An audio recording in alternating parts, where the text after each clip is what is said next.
Ang gihisgutan sa atong unang pagbasa mao ang dakong gugma sa Dios. Nga bisan pa sa atong mga sala, sa atong pagkamasupilon o pagkamalapason sa balaod sa Ginoo, ang Ginoo mihukom gyud nga iyatang higugmaon. So mao na siya ang nindot kay natong hinumduman. Lingi ay mong tupad ing na motuo kang gihigugma kas Ginoo. Nya kon sakto na kita sa panabot ani dili na ta magsigig pangita anang gugmang tawhanon. Dili na ta magsigig demand nga higugmaon ta sa atong kauban sa kinabuhi sama ng mga bana, asawa, anak, silingan, office mate, parishioner, or higugmaon tas pari, or sa obispo, o kinsa dihang mga tao nga atong gi-expect nga higugmaon ta. Kay ang tinuod yung nahigugma nato ug makahigugma ra gyud nato mao ra gyud ang Ginoo. Pero kanang tao wa nay klaro. Gilain na sang lingi sa imong tupad ing na di na kumulaom sa imong gugma. Ing na di na ko mulaom anang imong gugma. Bitaw. Nya unsa may atong buhaton? Matod pa diri sa atong tubag sa Salmo, magkaos kamo nga malipayon gikan sa tuburan sa kaluwasan. Ang ato ding buhaton magsigi tag adtos Ginoo, mukaos ta, muambit ta sa iyang gugma. Madiba ingon nga ang iyang kasing-kasing or iyang kilid gidughang sa bangkaw ni haagas ang dugo ug tubig. Mao man ay atong gi-interpret nga diha ga sugod ang 7 sacraments. Mao to'y pagpakita nga gihatag na niya ang 7 sacraments. Anha ta mo kaos diha sa sakramento sa kaluwasan. Ug mao ni ang tuburan kini mga sakramento nga angay natong dawaton, mao ni ang tuburan sa tinuod nga gugma. Nya kun mukaos ta diha atong dawaton sama ng bunyag, konpirma, kasal, kaminyoon, ordinasyon, kumpisal, Eucharistia, hilog sa mga masakiton. Kanang mao mga sakramento, mao nay tuburan sa gugmang tinud-anay. At tanawa daghan kay kagsa, bisag daghan pang nahigugma nimo.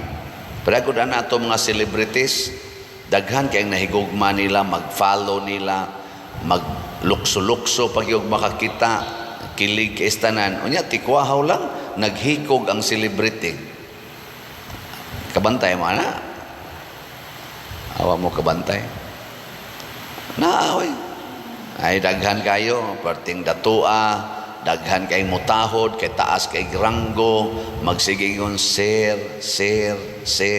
bisag asa mo adto, ukay ginang mga authority sa maong lugar kay niya ang atong kinatas agranggo.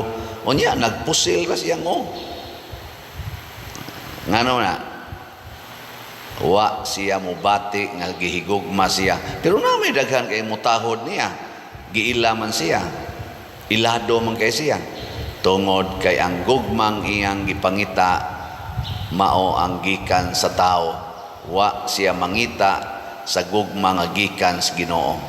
Muna diri sa to ikaduhang pagbasa, gibutang diri nga ingon si San Pablo nga tungod niini nagampo ko sa Amahan nga mao'y naghatag sa matuod nga ngalan sa tanang kabanayan sa langit ug sa yuta. Naghangyo ako kaniya tungod sa iyang kadato ug kahalangdon. Lig-uno niya ang inyong espirituhanong kinabuhi, pinaagi sa iyang espiritu. Magpuyo unta diha si Kristo sa inyong kasing-kasing, pinaagi sa inyong pagtuo aron malig-on ang inyong gugma ug uban sa tanang katawhan sa Dios. makabaton kamo gahom sa pagsabot sa kalapad o kataas, sa kahabog o kalawom sa gugma ni Kristo. Hinaot masayod kamo sa gugma ni Kristo, bisan tuod dili gayod kini masayran sa hingpit, ug sa ingon mapuno kamo sa bug-os nga kahupnganan sa Dios. Wa gilaing makapuno sa atong kasing-kasing sa gitawag og katagbawan ang gugma ra gyud sa Ginoo. Nya unsaon man nato ani pagtugkad? Una, kinahanglan sadta nga mosugot nga mag-antos og paantoson. Nga mao nay una gyud. Kay matud pa ni Kristo, ang mag-antos uban kanako, malipay sad uban kanako. Sige, ligingay mong tupad ing na mahigugma kang moantos. Ang gugma di ay nga tinud-anay sama sa gugmas Ginoo, dili day na siya nato makuha kung dili ta andam nga moantos. Kadto ra sang mga tawo nga ang kasing-kasing abli andam nga mudawat sa mga pag-antos aron makahatag og maayo ngadto siyang isig katawo, maora sa dieto sila ang tinuod nga malipay. So kung ikaw bana gusto kang malipay nga tinuod gyud kayo, antusa ng imong asawa. Ikaw asawa gusto kang malipay gyud nga kanang tinud-anay gyud kalipay nga makatagbaw, ay pagsigig reklamo, antusa ng imong bana. Mao nay teknik. Sama ni Kristo, nahimo siyang malipayon kayo kay iya tang giantos, gipakamatyan pagid niya. Ingon ana ang kasing-kasing nga mahigugmaon. Og maorasan ng kasing-kasinga ang mahimong tagbaw, kontento. Kinsa ninyo dinhing mga bana nga kontento jud kaayo sa inyong asawa, tasang kamot. Tanawa di ba usara nya nagpanagana pag yung isa, duha di ay. Wa gyud mo masuko sa inyong asawa. Wa gyud mo kayaw-yaw.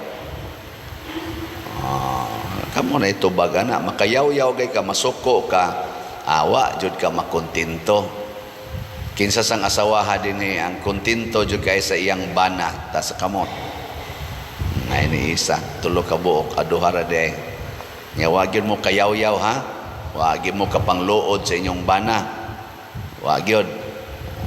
Ingon gani ka panagsa pader, wa gyapon ka makontento, na gyapon kay mga nabay mga lugar ba nga murag kani dili pa ni kontento mo na makayaw-yaw ka. Ug sa may hinungdan ug inyo gyung subayon nga bisan pas kabuutan sa inyong kaubas kinabuhi, do na gyud panahong makayaw-yaw ta tungod sa atong saman paglikay anang pag-antos. Do naman ko'y panahon nga ang atong kuyog kinabuhi mahimo natong pag-antos. Di man gina mahitabong perfect ginang iyang pagkaingon ana. Mo agi panahon mo antos kaniya. Kanang inyong mga anak, daghan man kay magsigpangandoy ganak. Sigpangandoy ganak. Maghilak-hilak pa man gani dinhi, pader iampo taon ko nga makabibi nami.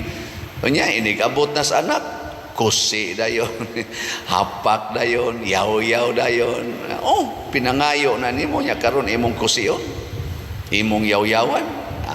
Tungod kay di kaganahan mo antos niya. Parehas sa ato gong mga kuan, kaning ato mga gipangandoy, maka-abroad unta ko, makapasar unta ko sa board exam.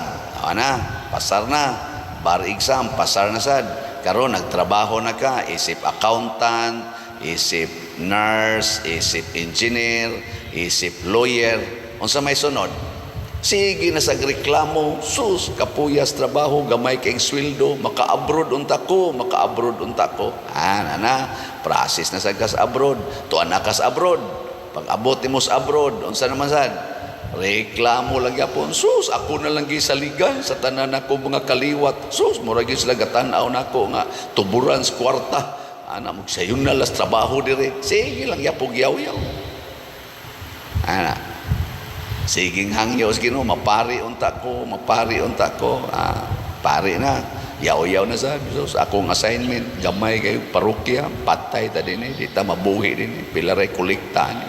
Ato na, yaw-yaw na sa, hangyo na sa Ginoo, i-assign kong dakong parokya, i-assign na sa dakong parokya, dako kay kolekta. Sus, mga isog mo sa kay mga parisyoner, punay maglibak, sige masagyaw-yaw. Sus, may pag-ibalhin ko atong gamay, kay magtahod pa din Sus, mga parisyoner, mo'y magbuot sa pari. Yaw-yaw na sa ako noon ako magyaw-yaw din nagyaw-yaw ba ko din panag sa usa ragi ako din kuan sigig maintain kana ragi ang pagbaligya slat mao ragi na anya kontento ka na yes nganuan anda man kong muantos pagbaligya bisag dili dayon mahurot og kahalin para nako nining panahon nga magkrisis ang kalibutan. Ang atong isentro dili na ang pagpangita o paggamit sa kwarta para sa atong security. Invest your money on God by helping people who are in need. Kanang mas nigalisod pa kay kanato. Adto nato dito ihatag atong kwarta kaysa magsige na hinuon tagtigom. Kay nganuan ang Ginoo mo tuburan sa tanang grasya. Matod pa ni San Pablo, kinahanglang sination gyud ninyo unsa kalapad kahabog ang gahom ug gugmas Ginoo. Munang adto kita mo invest niya. Muna ang sayop nato kun magkrisis na tigom dayon. Din ako banghatag kay krisis. Di na mao. Sunda to katong kabus nga byuda. Duha na lang kadako ang iyang kwarta. Krisis ka ito niya na pagid say anak nga bakanunon wa pagid siya pagkaon unsang iyang gibuhat gihug niya ang tanan didto sa sudlanan sa templo katong offering box sa halad gihalad niya tanan wa na gininoy na hibili niya unsa may nahitabo ang kasing-kasing ni Hesus nalipay nga nagtan-aw ang kasing-kasing sa Ginoo nalipay nga nagtan-aw sa gibuhat sa byuda o siguro gyud nga gihatag tong tanan nga makalipay niya gikas Ginoo kay lagi lapad habog taas kaayo ang gahom o gugma sa Ginoo nga di na ta makatugkad muna dinhi sa atong ebanghelyo si Hesus gibitay sa cross pero unsa man gyud kadako ang iyang gugma bisag patay na siya, gidugsak iyang kilid, mihatag yapon siya sa 7 sacraments, sa dugo ug tubig. Healing sa mga tao. Iyang gihatag, bisag patay na siya. Imagine na unsa kadako ang iyang gugma. Ma-imagine bitaw nako tong katubang tuod ba nga nakaali sa sakyanan natong inuba nga wa ta mahug sa katong kimba dito atong may kampaso. Patay man tong tuoran amo man ang giluka karon gaan ra siya kay patay man kanang laya gid bang laya pero bisag laya siya maura gid siya nakatukod sa sakyanan nga dunay gatungtong nga walo ka tao apil ng pare wa gyud malahos og ngadtos ubos og wa ato katong laya awa na hog na so di na to masabot unsa ka maayo ang Ginoo. Daghan kay nato dinhi mo testimonya pader krisis kay akong kinabuhi pero mopalit gyud kog slat. Nya sa sige na kong palit og slat pader nag-anam og kasulbad ang ako mga problema. Noon nagkasulbad ang akong relasyon sa akong isig ka tao, relasyon sa iyang pamilya, nag-anam og kanindot, hangtod gyud nga ninindot nagmaayo. Daghan kay dinhi manganhi. Palit pa dyan kong slat kanunay pader kay nindot kayo ang among pamilya sukad lang sa ikong palit og slat. Mga inana ba makaingon ka nganong nahitabo man na wa gikan ginas Ginoo ay nala nag-i-explain nasa iuban mo ingon pader wa gyud mausab among problema akong bana maulang gyapon himabay lang gyapon kaayo sugaro lang gyapon kaayo wa gyud ba usab sige kog palit og slat wa gyud na usab pero ang ako yung namatikdan kay di naman ko magyaw-yaw din aman ko masuko ang nausab ang iya nasang kasing-kasing. Nya kabayran ay nagsapi, kabayran ay nag wealth. Oh, wow. Og mauna ang grasya nga di masukod. O na moingon ko ninyo, ngita mo kalinaw, ngita mo kalipay, ay diri mo palit og slat. Ngita mo kalipay, ngita mo kalinaw, ala tabangin ang inyong silingan. Nabutin ni paambit nako nga politisyan sa una pa din pakulatan na nako mga buangon. Kanang magsigig libak nako, paila na kong kaso. Ano ba? Ay, nago siya sa authority. Sus, pagsigi na niya kunog kaamgo, ani lagi atong wali nga gugma gyud, gugma. Higugmaon bitaw kuno niyang tanan niyang kontras politika, sigihan bitaw niyang tabang. Da, pag-eleksyon, wa na gud siya kontra. Wa na mo kontra niya. Yahay na kayo. Nganoan, iya namang nasuod ang tanan, pero wa siya mag-apas ana. Dili na mo iyang tumong. Ang iyang giingon, ilhon ko ni silang tanan nga akong mga alagaranan, ako ni silang mga tao nga akong higugmaon, isip elected ko nga official, ako ni higugmaon. Sama ni Kristo, way pili, buangon o buutan, higugmaon. Ugmaon na ang gugma nga atong pangayoos Ginoo mga igsoon. Maunay tuburan sa tinuod nga kasulbaran aning krisis sa relasyon sa atong kalibutan karon. Kita dinis Pilipinas, sige na gyud tandugo na kaayo ang atong relasyon ngadto sa atong silingan nga mga nasod. Ato lang ginang higugmaon. Manindog ta.